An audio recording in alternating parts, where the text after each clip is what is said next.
Emmanuel Macron n'a pas le temps de penser à ses prochaines vacances. Le président de la République est en effet sur tous les fronts.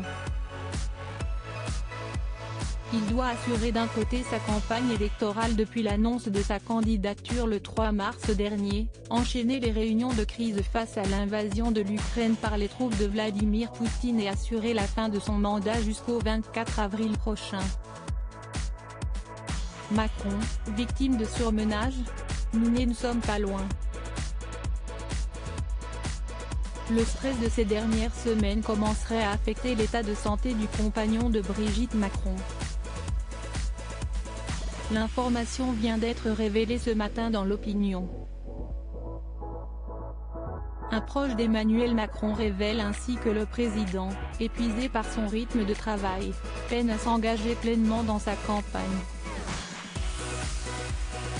Le président est physiquement très fatigué et psychologiquement, il n'a pas envie de s'y coller, ça se voit.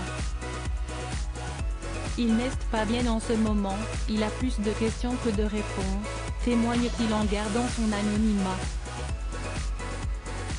Des propos que confirment les rares apparitions du candidat Macron ces 20 derniers jours.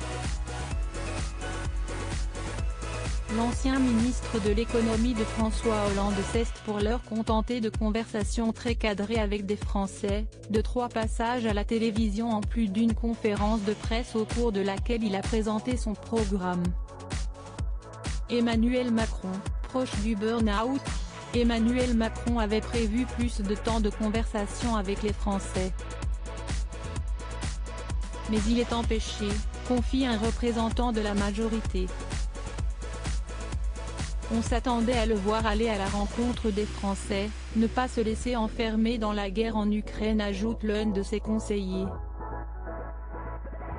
La guerre en Ukraine en a décidé autrement. L'équipe d'Emmanuel Macron assure que la véritable campagne de terrain du candidat à l'élection présidentielle commencera bien dès la semaine prochaine. En attendant de le croiser sur les marchés, il investit YouTube chaque vendredi à 18 h avec un format intitulé Le candidat consacré aux coulisses de sa conférence de presse et à ses conversations avec ses soutiens dans son QG. Un récit hebdomadaire plus glaçant que rassurant, selon l'Opinion. Loading widget.